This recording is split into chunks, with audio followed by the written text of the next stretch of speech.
Hi Rebecca, thank you for joining me here today for our Women Who Make It Happen series. Yeah, thank you for having me. It's lovely to be here. Yeah. Would you be able to give a brief introduction to you and a little bit about your career, please? Yes, sure. So I'm Rebecca McLean and I'm the Director of Financial Crime at Railpen. So Railpen looks after all of the pension administration services for the railways in the UK. And we also have an investment side of the business. So I look after the whole anti-financial crime framework on the whole organisation. So that's pensions as well as investments. So it's quite a big task. And my career prior to that, I've been in financial crime for about 10 years.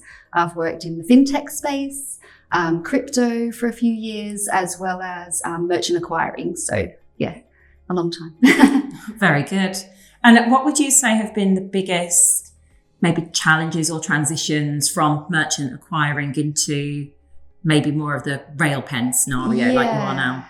Yeah, it's always a challenge, I think, when you're moving in different sectors within the industry. You've got the different typologies in financial crime that you constantly need to be updated with. I mean, you can't take a break for too long because you need to stay up to date with the latest trends. So it's just applying what you know in financial crime to this new typology or how it presents. I find that the typology can change, but a lot of the controls can remain the same. You have some fraudsters that will tend to stick to the same techniques. So whether that's in acquiring, you'll get a fraudulent application. You might see identity theft in pensions as well. So you do see some similarities. I think it's about not being afraid of an opportunity or when you're changing within the sectors and thinking, okay, I can do this. And then just applying what you've learned along the way to the new industry. What's excited you the most then about financial services generally, or the way your career has been shaped the last few years? Excited me the most? I think it's that constant evolution and that constant learning. Yeah. I love moving into a space that I don't know particularly well. I enjoy the challenge of that. I don't like being too comfortable. I think that's what it is. And I like the challenge. And I think that's probably the exciting part of it, that it's such an evolving, ever-changing landscape, financial services, the technologies that come out, it's staying up to date. It's always thinking that one step ahead because fraudsters are always trying to be one step ahead of us. Yeah. So it's that challenge and that excitement and the thrill that you can get. I think that if you have an opportunity or there is an idea that's before you that gives you that buzz, I think that's what I enjoy, that excitement. Yeah, and I think with the way it is now, it is even more progressive than what it was historically, particularly in the world of crypto, which you mentioned. So how did you find that? Oh, wow. I knew nothing about crypto when I joined. It was a whole new world. Working in a startup as well. The skills that I learned there were so valuable. Building out a team, building out a framework, trying to introduce controls that will mitigate the whole new world that is crypto, where legislation hasn't kept pace with the technology, and it's not learning the techniques that the fraudsters might use on the blockchain and understanding and how that works. It's been a completely different challenge to me, but I think each skill that you learn along the way, you can apply into the next role that you have. It's never a waste. You may think that, I failed at this, or I didn't quite get to where I wanted to be within that industry. You just apply it to the next one that you have, and you're always evolving and learning. Yeah. What would you say the kind of biggest success factors have been for you then? Biggest success factor.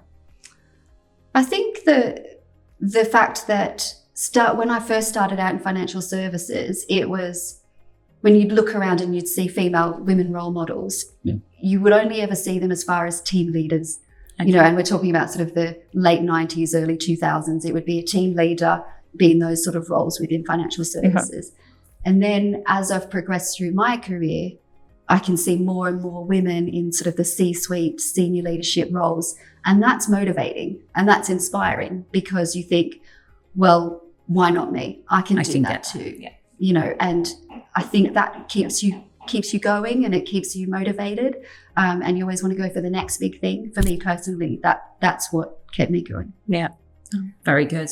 So what motivated you initially to get into the financial services world? Yeah, what started me off? I think I'm like a lot of people in financial crime anyway, and I kind of fell into it.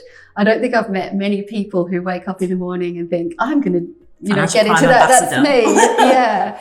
I think it's something that I fell into over time. When I first started in financial services, I was probably in my early 20s and working for a global financial services company.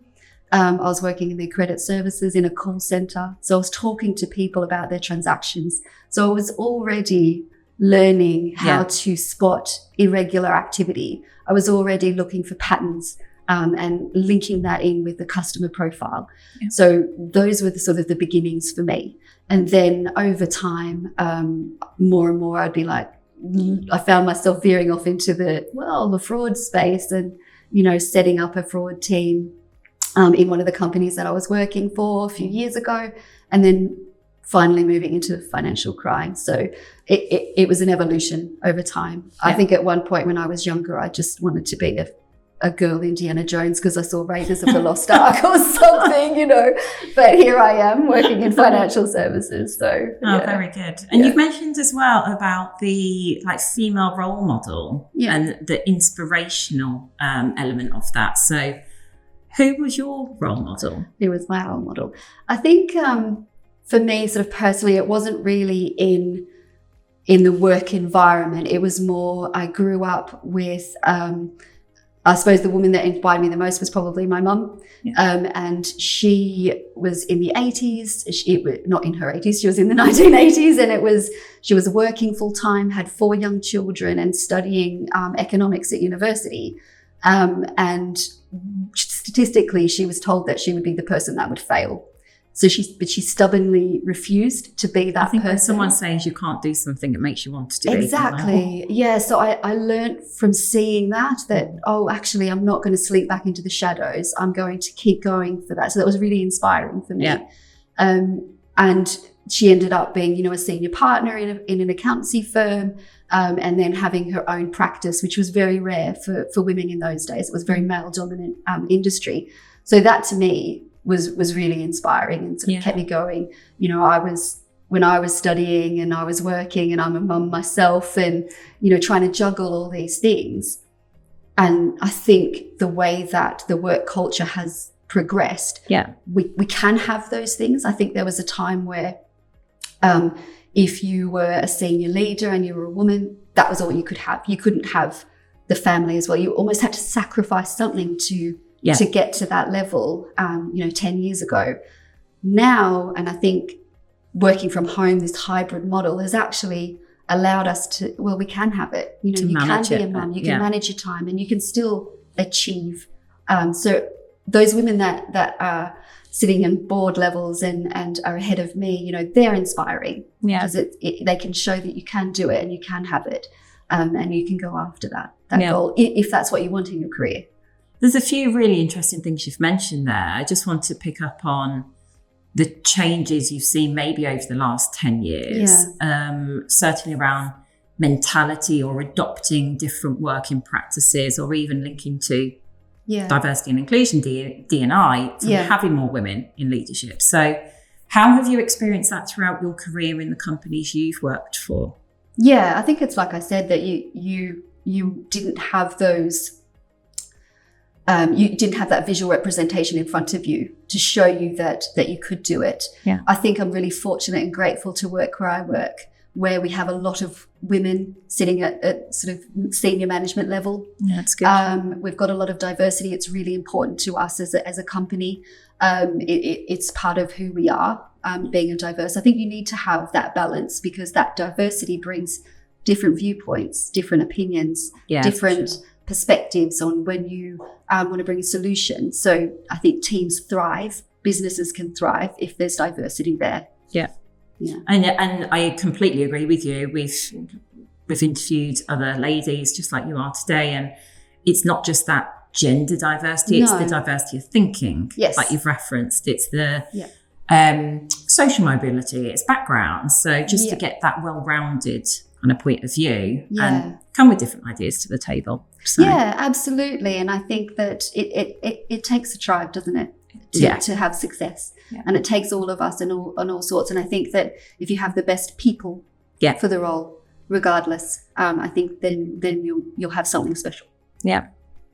Good. I completely agree. So I try and tell my clients many of the same things. So you've also mentioned that you are also a mum. Yes. You're obviously very senior in your work career.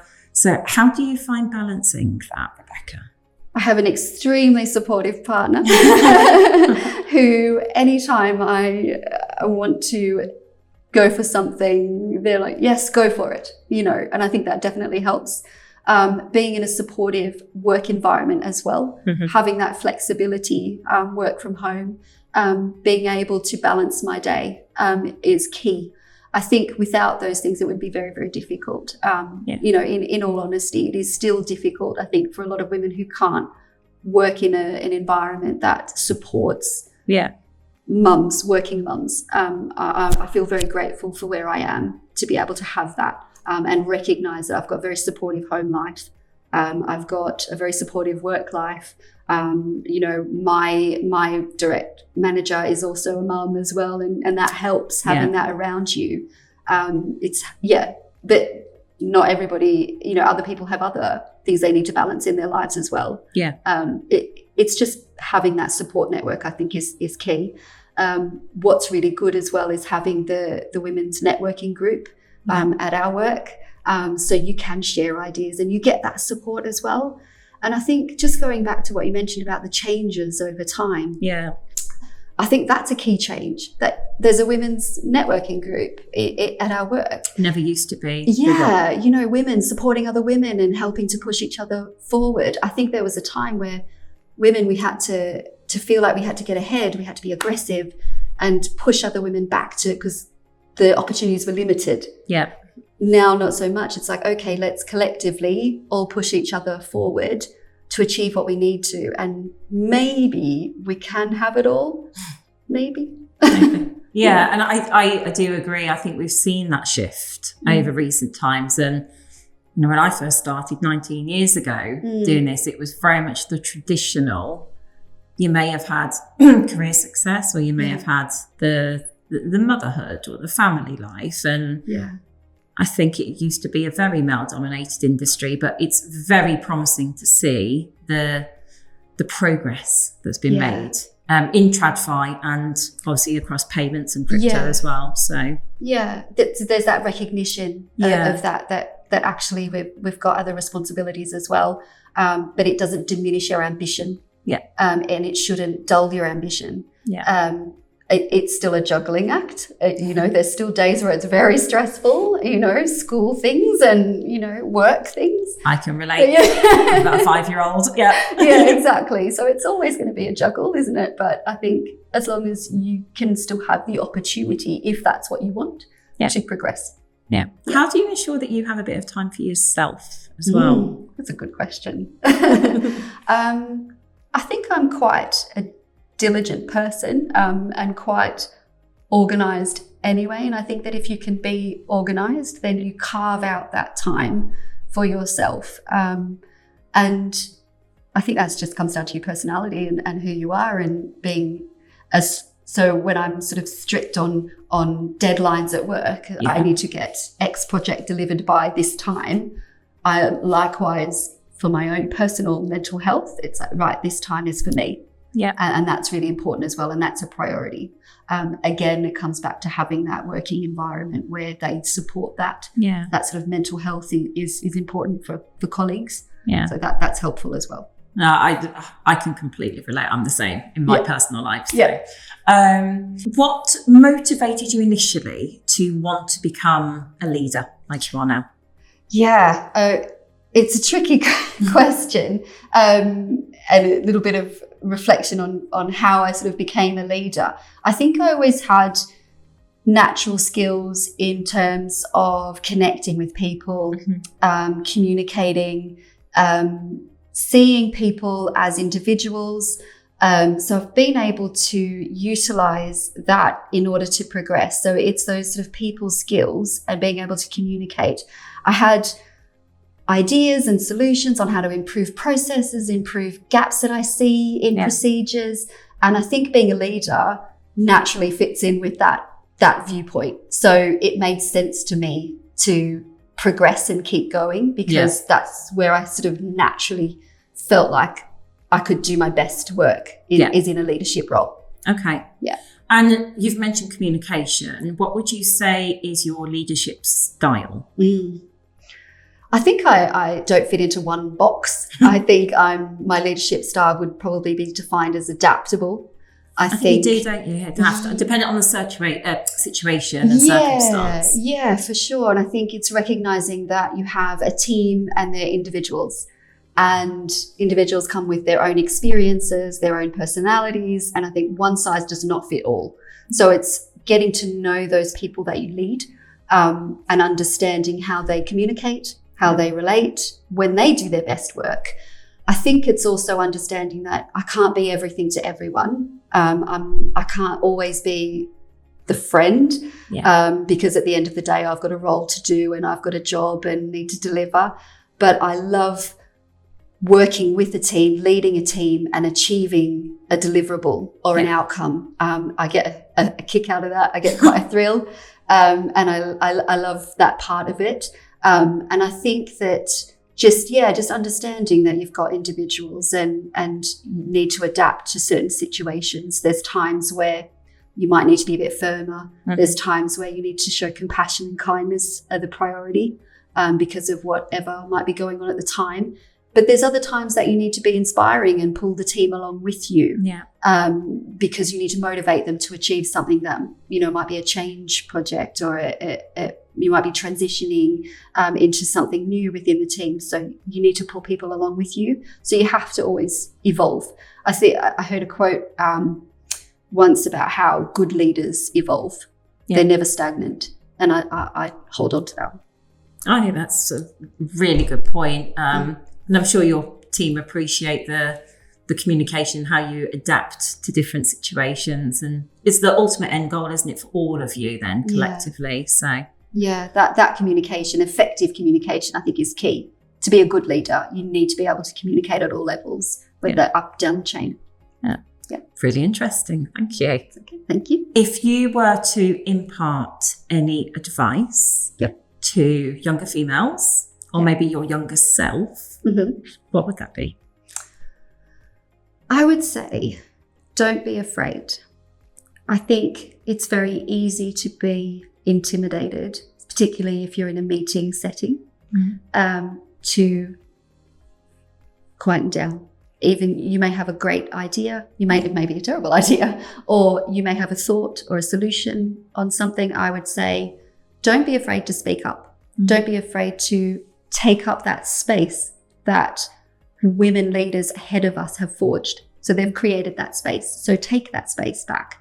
Use your voice and speak up, because even if it's the wrong thing and even if it's a terrible idea, you'll learn from that and grow. And don't be afraid to say to yourself, why not me? So when there's an opportunity, and I've held that onto that in my own life when things have come up, why not me?